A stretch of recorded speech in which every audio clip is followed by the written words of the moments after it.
Welcome to the Deep Dive. Before we get started, just a quick but very important disclaimer.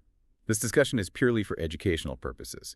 We're digging into public information here, but it is definitely not investment advice. Seriously, always consult with a qualified financial advisor before making any decisions about your investments. Okay, so let's get into it. Today we're unpacking the latest Q4 and full year results for fiscal year 2025 from Spandana's Sphoorty Financial Limited. Our goal here is to really understand what their recent announcements tell us. We'll look at their performance, and it's quite a story. The big challenges they faced, what they're actually doing about it, and what they're saying about the future, all based on their latest Q4 results. Exactly. And Spandana's numbers, especially this last quarter and year, they really offer a fascinating look at how these big external factors and some internal stuff too can hit a company hard, particularly in a sensitive area like microfinance. Hit hard, might be putting it mildly. Looking at the headline figures from their Q4 report, the standout is a pretty significant net loss after tax for the quarter and the whole year ending March 31st, 2025. And the sheer size of that loss is quite striking. For Q4 FY25 alone, the standalone loss was about 410 crore rupees. That's 410.19 crores to be exact. Standalone meaning just Spandana itself, right? Not including any subsidiaries. That's right, just the core company. And for the full fiscal year 25, that loss grew to nearly 957 crores. 156.74 crores. Wow. And compare that to the year before, FY24, they actually made a profit then, about 122 crores in Q4 FY24. And 468 crores profit for the full year, FY24, 467.88 crores, yeah. So going from a profit of almost 470 crores to a loss of nearly 960 crores year on year, that's a massive turnaround. It's a huge swing, absolutely. Yeah. Now, the company did point out that their audited results got an unmodified opinion from the auditors. Okay, what does it actually mean for listeners? Unmodified opinion. Basically, it means the auditors are saying, look, the numbers might be tough, but the financial statements themselves are presented fairly following the accounting rules. It's about the presentation, the format, and compliance, not necessarily a judgment on the company's health itself. Got it. And we also saw their main asset, the loan book, shrink quite a bit. Yes, significantly. It went down from over 10,500 crores, 10,566.91 crores at the end of March 2024. Down to just over 5,500 crores. 5,554.45 crores by March 2025. That's almost cut in half. Pretty close. And this wasn't accidental. It reflects a very deliberate, cautious approach they took. They consciously pulled back in giving out new loans during the year. Why? Just reacting to the tough environment. Exactly. It was a direct response to the difficult conditions they were operating in. It obviously impacts growth, but it was a risk management decision. Okay, so we have the headlines. Big logos, shrinking loan book. Now the crucial question, why? What went wrong? What were the real pain points driving this downturn? Well, based on their disclosures and what management said, it looks like a combination of things hit them in FY25. There were external factors like climate disruptions impacting farming communities, which are key borrowers. Right. And then structural issues within the microfinance sector itself. Things like a weakening of the traditional joint liability group, the JLG model. That's the core of group lending, isn't it? It is. Plus, they noted a deterioration in borrower discipline generally, higher levels of debt among borrowers across the board, and even, external socio-political factors influencing how customers behaved. Sounds like a perfect storm, really.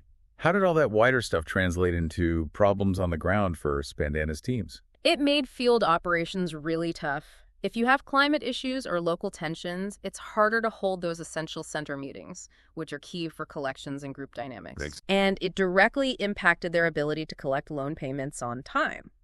On top of that, they mentioned increased stress from staff turnover at the field level, loan officers leaving, probably because the job got incredibly difficult. So operations disrupted, collections difficult, staff leaving.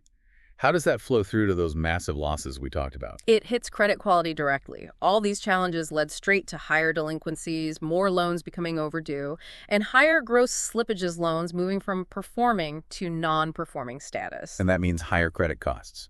Significantly higher credit costs, yes. That's the key financial impact. Is that where that impairment on financial instruments line item comes in? Yeah. Because that number jumped massively. Precisely. That impairment line is basically the money they have to set aside because they expect losses on loans that might go bad. It's like a provision for bad debt. And the numbers were. In Q4 FY25 alone, it was huge, 571.97 crores. For the full year FY25, it hit 1,863.40 crores. Just to compare, again, the year before, Q4 FY24 was only about 82 crores, and the full year FY24 was around 243 crores. Right, so you're looking at something like a 7 or 8 times increase year on year. It really shows you the scale of the credit quality deterioration hitting their books.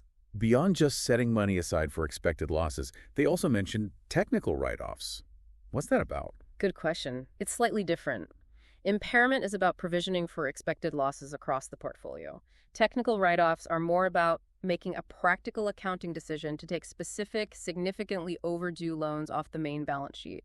Based on what criteria? Based on objective things, like how long the loan has been overdue, say 90 days past due or more, the 90-plus DPD, and if the borrower just isn't repaying despite efforts. Spandana recognized nearly 647 crores in these write-offs in Q4 FY25 alone. So it's 146.81 crores, yeah. And over 1,555 crores for the full year, 1,555.39 crores. So does writing it off mean they give up on collecting? Not necessarily. They often still try to recover the money, but from an accounting standpoint, they're recognizing the loss sooner because recovery looks pretty uncertain. It's considered prudent. But doing this definitely added significantly to their overall credit costs and the net loss reported on top of the impairment charge. So it's like an accelerated recognition of probable losses on specific loans, cleaning up the books, even if it hurts the bottom line now. That's a good way to put it. Proactive cleanup. And all these financial strains. They caused some compliance issues too, didn't they, with lenders? They did. The tough environment and the hit to their portfolio meant they breached certain loan covenants. These are promises made to lenders, often tied to financial health metrics. Like what kind of metrics? Things like portfolio at risk, or PAR, the percentage of loans overdue by 30, 60, or 90 days. Also, gross non-performing assets, GNPAs. Tangible net worth, which is a measure of their equity base, and profitability ratios, too. And what happened when they breached them? They had to go back to their lenders and get waivers, basically asking for forgiveness for not meeting those conditions due to the circumstances. Getting those waivers was crucial. That really underscores how serious things got. And there was another regulatory hurdle, too, related to their business mix. Yes, the NBFC MFI qualifying asset rule. The Reserve Bank of India requires these microfinance institutions to have at least 75% of their total assets in the form of microfinance loans. And Spandana.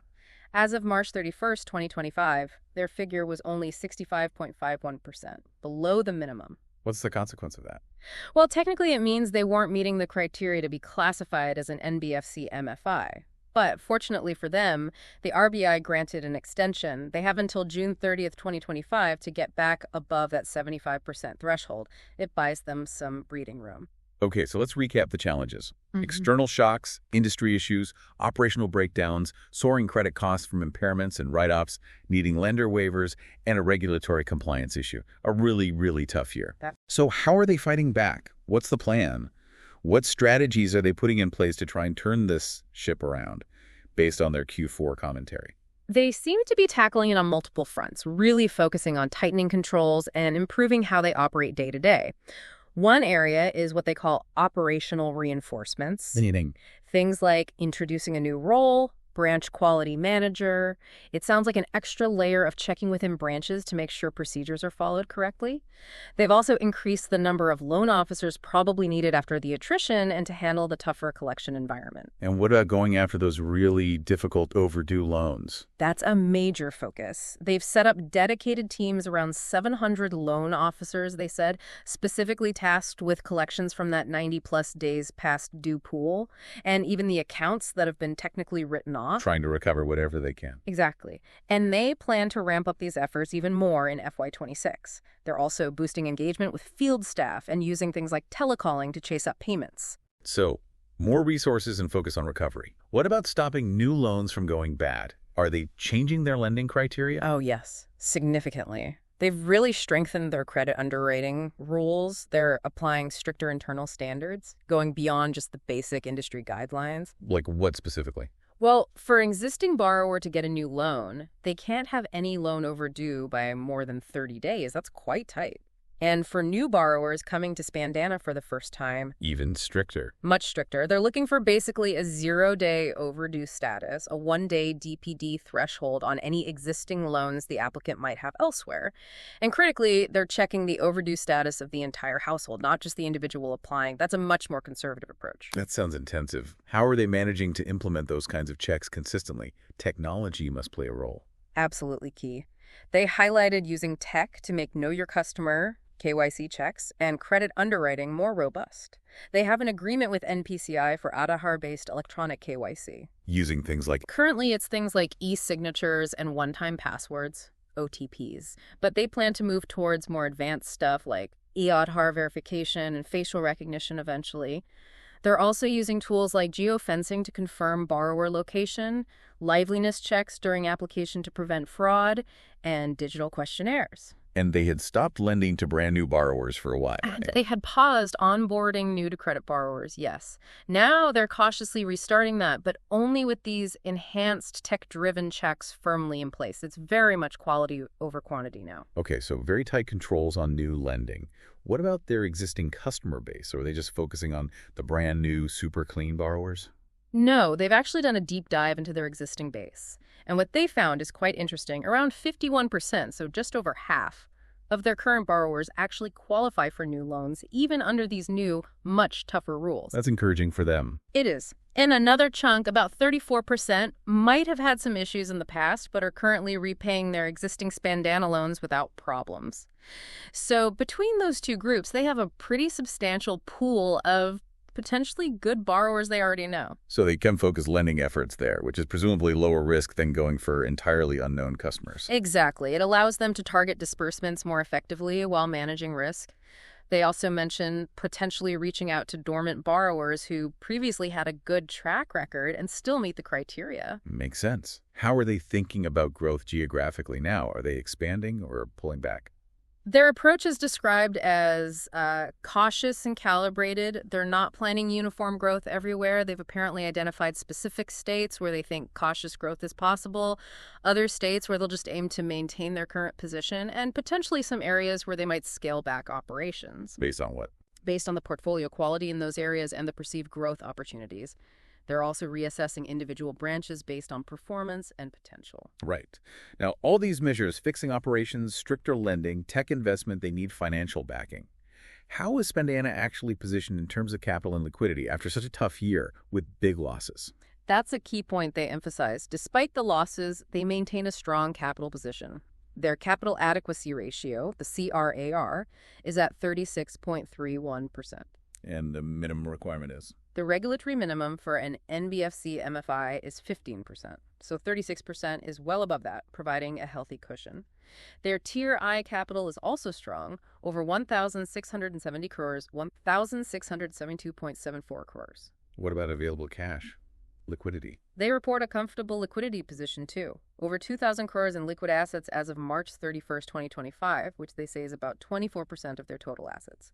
And their gearing, which is debt relative to equity, is manageable at 2.1 times. So they seem to have the financial foundation in place to actually execute this turnaround plan. Are they looking to raise more money as well? Yes, they have plans for that. The board has approved raising funds through NCD's non-convertible debentures, basically debt up to 4,000 crores. And equity. Shareholders have also approved raising up to 750 crores through issuing new equity shares. This could be via a QIP, selling shares to large institutional investors, or other methods.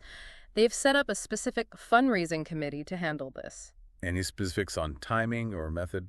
They did mention the possibility of a rights issue potentially in the second quarter of FY26. A rights issue lets existing shareholders buy new shares, often at a discount. And importantly, they suggested the promoters would likely participate. Why is promoter participation significant? It's often seen as a sign of confidence from the core owners, sometimes called confidence capital.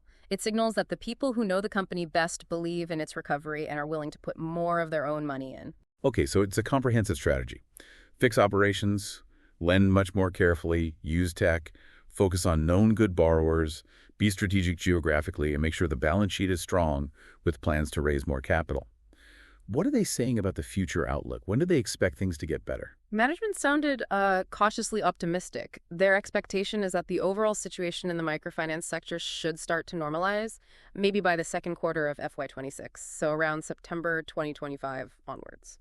And are they setting targets for growing the loan book again after that big drop? The long-term aim for AUM growth assets under management, their loan book size is still there, but the timelines have shifted. They're being cautious. For this fiscal year, FY26, they're targeting AUM growth of around 20%. 20% from the current base of about 2,500 crores. Yes, from that lower base. They expect total disbursements for the year to be roughly in line with the starting AUM size, meaning the actual growth in the loan book itself will likely pick up more in the second half of the year. As new, quality lending starts to exceed repayments and any further cleanup. And a big part of making that growth work is improving efficiency on the ground, especially loan officer productivity. What are the targets there? They're aiming to increase the number of borrowers handled by each loan officer to about 340 by the end of FY26. And they want the AUM managed per loan officer to reach 1.1 crores by end of FY26, which is up significantly from about 0.6 crores at the end of FY25. That's a big jump in efficiency they're counting on. Okay, growth targets, efficiency targets. What about the bottom line? Profitability, when might that return? They didn't give a specific date or quarter for returning to net profit, but the language used was that things should start looking much better from the third quarter of FY26 onwards, so starting late 2025, early 2026. And what drives that expected improvement? Two main things, according to them. First, better collection efficiency on the performing loan book they're targeting, over 99% efficiency there. Second, the fact that the new loans they are writing now are under those much stricter rules, so they should be of inherently better quality and less likely to go bad. However, they did add a note of caution about credit costs for the first half of FY26. They might remain elevated. Why is that? Still dealing with old problems? Yes, basically potential lingering effects or further slippage from existing stress loans, particularly those currently classified as Stage 2 loans showing increased risk but not yet fully non-performing.